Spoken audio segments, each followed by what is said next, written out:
Hello friends, welcome back to my channel Anushka टेम vlogs. आज देखिए सनी भी वेलकम कर रहे हैं आप सबका। और सनी आज तबीयत खराब है। आज सनी ने पूरी रात सोने नहीं दिया, बहुत परेशान किया है। पूरी रात जाग के काटी है मैंने, पूरी रात परेशान किया है। इसकी तबीयत खराब हो गई है, कल बारिश में भीगने से तबीयत खराब हो गई है इसकी।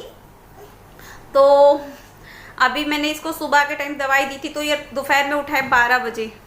तो अभी बस जस्ट मैं नहा धोकर आई थी। मैंने सोचा चलिए अपना ब्लॉग स्टार्ट कर लेती हूँ और आप लोगों से बातें भी कर लेती हूँ थोड़ी सी, क्योंकि अभी मैं बनाने जा रही थी नाश्ता। और नाश्ते में मैं बनाऊंगी आलू का परांठे, क्योंकि बच्चों को ना वही चीज़ें पसंद है।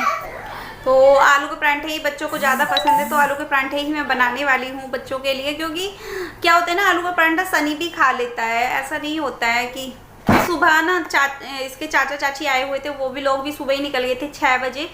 और तो वो लोग आए थे एक्चुअली बच्चों को लेने के लिए, तो बच्चों को लेके चले गए हैं। वो सुबह ही चले गए थे आज। और मैं आप लोगों को बताती हूँ कि वो लोग गए थे वैष्णो देवी। तो वैष्णो देवी से जब वो लोग आए थे तो वो मेरे लिए कुछ गिफ्ट लेकर आए थे और बच्चों के लिए भी कुछ गिफ्ट लेकर आए थे। तो मैंने सोचा चलिए आप लोगों के साथ शेयर करती हूँ। और मैं आप लोगों को बता देती हूँ कि मुझे ना पर्स का बहुत ज़्यादा शौक है। मेरे पास एक पर्स का ना पूरा कलेक्शन है। मतलब अगर आप लोगों ने वो वीडियो नहीं देखी है मेरा पर्स कलेक्शन, तो वो आप लोग देख लेना। माय बैग कलेक्शन, मैं नीचे डिस्क्रिप्शन बॉक्स में लिंक दे दूँगी। मेरे पास इतने सारे पर्स हैं, इतने सारे बैग्स हैं, लेकिन फिर भी ना मुझे जहाँ भी दिखाई देता है मैं बैग ले लेती हूँ। और हमारे घर में ना क्या है कि जब भी हम लोग कहीं बाहर जाते हैं घूमने फिरने के लिए, तो वहाँ से कुछ ना कुछ लेकर आते हैं गिफ्ट के तौर पे किसी ना किसी के लिए। तो आज मेरे बैग कलेक्शन में एक और नया बैग जुड़ गया है। जी हाँ, वो मेरा बैग आया है मेरी गिफ्ट में, तो मैं दिखा देती हूँ आप लोगों को। वो है ये, और ये बैग मुझे मिला है मेरे मतलब गिफ्ट में। मेरी देवरानी ने दिया है मुझे ये गिफ्ट में तो ये है वो। तो मेरे पास न्यू तो कहने के लिए बहुत सारे बैग है, बहुत सारे, लेकिन ना जो गिफ्ट में मिलते हैं ना वो थोड़े से यूनिक हैं। मेरे पास थाईलैंड, जर्मनी, जापान, मतलब बहुत सारे बैग कलेक्ट हो रहे हैं मेरे पास इस तरह से। क्योंकि भैया है ना, वो लोग जाते रहते हैं बाहर कहीं भी घूमने फिरने के हिसाब से, या फिर काम के सिलसिले में बाहर जाते रहते हैं। तो वो सारे बैग मेरे पास इकट्ठे हो रहे हैं और मैंने आप लोगों के साथ में शेयर भी किया हुआ है अपना बैग कलेक्शन। तो एक बैग तो मेरे लिए तो ये आया था, और बच्चों के लिए आई थी इस तरह की छोटी छोटी डब्बियाँ। तो ये डब्बी कुछ इस तरह से है, देखिए छोटी सी डब्बी है, क्यूट सी। और इसके अंदर हैं चिमटियाँ बच्चों की, क्लिप्स। तो इनके ना दोनों के लिए ही इस तरह की डब्बियाँ मिली हैं। मैं आपको दिखाती हूँ। एक है ये रेड कलर की, तो ये दोनों ही डब्बियाँ सेम टू सेम हैं। मतलब सभी बच्चों के लिए ऐसी ही आई हैं डब्बियाँ, गर्ल्स के लिए ओनली। और सनी के लिए आया है ये वाला टॉय, ये लाइटिंग वाला टॉय होता है ना, जो इस तरह से लट्टू टाइप का होता है, एक ये है। तो इस तरह से जो चलाया जाता है ना, ये वो वाला है। तो ये गिफ्ट्स आए हैं हमारे लिए, और है प्रसाद माता रानी का। तो बस मैंने सोचा चलिए आप लोगों के साथ शेयर कर लेती हूँ और वीडियो भी अपना स्टार्ट कर लेती हूँ ब्लॉग। तो फ्रेंड्स चलिए फिर मिलती हूँ आप लोगों से बाद में। अभी मैं बना लेती हूँ नाश्ता, और उसके बाद मुझे थोड़ा सा बाजार का काम है, मैं बाजार भी जाऊँगी। और सच पूछो तो अकेले ही बच्चों को संभालना एक बहुत बड़ी जिम्मेदारी होती है। कहने के लिए तो हमारी जॉइंट फैमिली है, बहुत सारे लोग हैं, लेकिन सबका ना अपना अपना काम होता है, सबका अपना अपना रूटीन होता है। और जब बात आती है बच्चे को संभालने की रात में, तो वो खुद ही संभालना होता है, अकेले ही संभालना होता है। और मैं तो पिछले 10 साल से मतलब बच्चों को अकेले ही संभाल रही हूँ, क्योंकि हस्बैंड बाहर ही रहते हैं, मेरे घर में नहीं, घर पर नहीं रहते हैं। उनका बहुत कम टाइम लगता है घर में रहने का, तो वो बाहर ही रहते हैं टूर पे ज़्यादा से ज़्यादा टाइम। तो मैं अकेले ही अपने बच्चों को संभालती हूँ। और ऐसा मेरे साथ पहली बार नहीं हुआ कि इसकी तबीयत ख़राब है और मैं पूरी रात जाके काटी हूँ। तो मेरी जब छोटी वाली बेटी 1.5 साल की थी, मेरे हस्बैंड तभी से बाहर रहने लगे थे।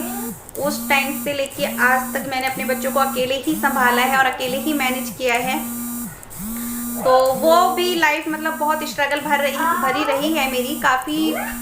तो फ्रेंड्स जैसे कि मैंने आपको बताया था कि मैं जाने वाली हूँ मार्केट, और मार्केट में क्या क्या लेकर आई हूँ, मार्केट क्यों गई थी, वो मैं आप लोगों को बता देती हूँ। एक्चुअली भी कई दिन से मैं सोच रही थी बाजार जाने के लिए, लेकिन मुझे टाइम नहीं मिल पा रहा था बिल्कुल भी। और देखो घर की छोटी बड़ी बहुत सारी चीज़ें ऐसी होती है जो लानी होती हैं, और बच्चों को भेज नहीं सकती बच्चों को, क्योंकि इन चीज़ों की नॉलेज नहीं है। और आप लोगों की जानकारी के लिए मैं बताऊँ तो अभी कुछ दिन पहले मैंने लवी को मतलब छोटी वाली बेटी को भेजा था मार्केट, वो पैसे लेकर गई थी और रास्ते में वो पैसे गुम करके आ गई थी। तो छोटे हैं बच्चे, अभी इतने समझदार नहीं हैं कि वो बच्चे पैसे वगैरह लेकर जा सके सेफली, तो उनको बहुत ज़्यादा सामान लेने के लिए मैं नहीं भेजती हूँ बाहर। वैसे भी कोविड चल रहा है तो बहुत ज़्यादा डर रहता है, रिस्की रहता है। और तो मैं बता देती हूँ मैं मार्केट क्यों गई थी। एक्चुअली मार्केट से मुझे कुछ सामान लाना था और मैं कुछ डिश ट्राई करने वाली हूँ आप लोगों के साथ में जल्द ही, 2-4 दिन बाद, क्योंकि अभी कुछ सामान मैं ले आई हूँ, कुछ सामान रह गया है जो कि मुझे लाना है, मंगाना है। तो जब वो आ जाएगा तब मैं वो डिश ट्राई करूँगी, तो उसके लिए कुछ सामान भी लेकर आई थी। तो पहले मैं आप लोगों को दिखाती हूँ कि मैं कुछ ना सामान लेकर आई थी, क्या क्या सामान लेकर आई थी वो मैं दिखाती हूँ आप लोगों को। सबसे पहले तो मैं दिखा देती हूँ, मैं लेकर आई थी ये रबड़ बैंड। तो ये रबड़ बैंड ओनली 10 रुपीज़ ईच है, बहुत ज़्यादा कॉस्टली नहीं है ये रबड़, और बहुत ही मतलब प्यारी सी हैं, सॉफ्ट सॉफ्ट सी हैं। ये रबड़ बैंड लेके आई हूँ मैं सर में डालने वाली। तो और कुछ लेकर आई थी मैं, ये लेकर आई थी 2 क्लेचर। तो ये वाली क्लेचर लेके आई थी क्योंकि मेरे ना क्लेचर एक ही था मेरे पास, मतलब मैं बहुत ज़्यादा कॉस्मेटिक में पैसे नहीं डालती हूँ, सच में बताऊँ मैं। और कुछ लेकर आई थी मैं चूड़ियाँ, क्योंकि मैंने ना वेलवेट की चूड़ियाँ देखी थी, तो वेलवेट की चूड़ियों का ना मेरा बड़ा मन कर रहा था। और वैसे ही तीज का त्योहार आने वाला है ना अभी कुछ टाइम बाद, तो तीज के लिए मुझे मन था बहुत ज़्यादा कि चूड़ियाँ लेके आऊँगी। तो ये मैं वेलवेट की चूड़ियाँ लेके आई थी, मैं 3 कलर में लेके आई थी ये वाली चूड़ियाँ। तो एक तो मैं लेके आई थी ग्रीन, एक लेके आई थी रेड और एक लेके आई थी ऑरेंज कलर। तो मैं 3 कलर में लेके आई थी, पिंक कलर में मेरे पास थी ऑलरेडी। तो मैं ये 3 तरह की लेके आई थी चूड़ियाँ, और साथ में लेके आई थी ये वाली गोल्डन कलर की चूड़ियाँ मैचिंग के लिए। तो आप लोग मुझे बताना कैसी लग रही हैं आपको। ये देखिए गोल्डन चूड़ियाँ, इनमें मिक्स करने के लिए लेके आई हूँ। और लेके आई थी मैं लड्डू गोपाल जी की जो ड्रेस है ना वो बनानी है मुझे, तो उसके लिए लेके आई थी मैं लेस कुछ। तो ये लेस है, और सबसे मेन जो ज़रूरी चीज़ थी वो थी मेरी रस्सी, क्योंकि मेरे ना कपड़े सुखाने वाली जो रस्सी है बाहर वो टूट गई थी, जिसके लिए मुझे ये लेके आनी पड़ी रस्सी मतलब।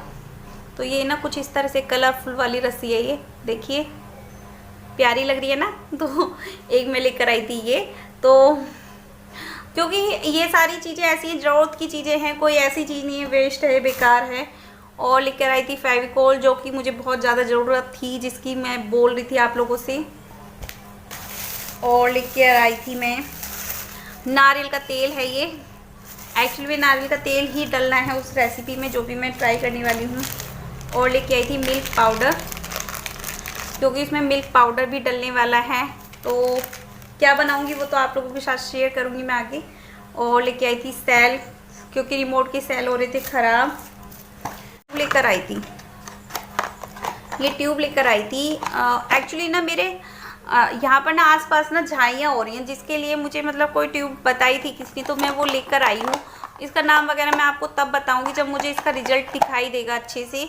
अगर मुझे ये अच्छी लगी तो मैं आप लोगों के साथ शेयर करूँगी, अदरवाइज़ नहीं करूँगी, क्योंकि कोई भी चीज़ हम तभी शेयर कर सकते हैं आप लोगों के साथ में कि जब हमें उसका रिजल्ट पता हो या उसका कोई साइड इफ़ेक्ट ना हो। तो मेरी ना आसपास ना बहुत ज़्यादा झाइयाँ हो रही हैं, जिसके लिए मुझे ये लाना पड़ा। तो देखती हूँ इसका रिजल्ट क्या रहता है। बीच में मैंने होम्योपैथिक इलाज भी इसका स्टार्ट कराया था, किसी ने बताया था मुझे, लेकिन होम्योपैथिक में क्या था कि मेरा बीच में छूट गया था किसी वजह से, क्योंकि एक्चुअली वो डॉक्टर जो थे वो संडे टू संडे बैठते थे, और संडे में मुझे उस दिन कहीं जाना पड़ा, जिसकी वजह से उस दिन मेरी दवाई नहीं आई, और एक के बाद एक फिर वो छूटता ही चला जाता है।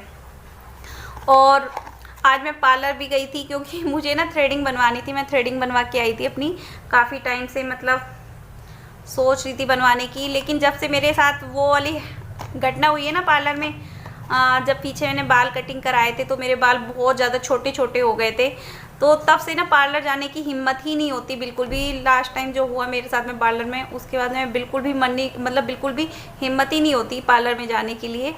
तो अभी उसके बाद में मैंने कोई हेयर कटिंग नहीं कराई है, और शायद मैं ज़िंदगी में कभी कराने वाली भी नहीं हूँ, क्योंकि बहुत ज़्यादा डर गई हूँ मैं उस चीज़ से। तो होता है ना कभी कभी आपके साथ में कि आप कुछ ऐसा करते हो, आपके साथ कुछ ऐसा हो जाता है तो आप डर जाते हो उस चीज़ से। तो मेरे साथ भी वही है, उस दिन मेरे साथ जो हुआ उसके बाद मैं डर गई बिल्कुल, और मैं मतलब दोबारा से हिम्मत नहीं हो रही मेरी पार्लर जाने की बिल्कुल भी। लेकिन मैं फिर भी हिम्मत करके थ्रेडिंग के लिए गई थी। तो मैंने करा ली थी, क्योंकि पता है क्या होता है मेरे साथ में थ्रेडिंग में ये होता है, मेरा अगर 1 महीने से ज़्यादा हो जाता है ना थ्रेडिंग कराए हुए, तो मेरे ना यहाँ पे ना खुजली लगने लगती है, जिसकी वजह से मुझे जाना पड़ा। तो चलिए फिर फ्रेंड्स, इसी के साथ कर लेती हूँ इस वीडियो का एंड, और मिलती हूँ आप लोगों से नेक्स्ट वीडियो में। तब तक के लिए बाय बाय, टेक केयर, ध्यान रखिएगा अपना।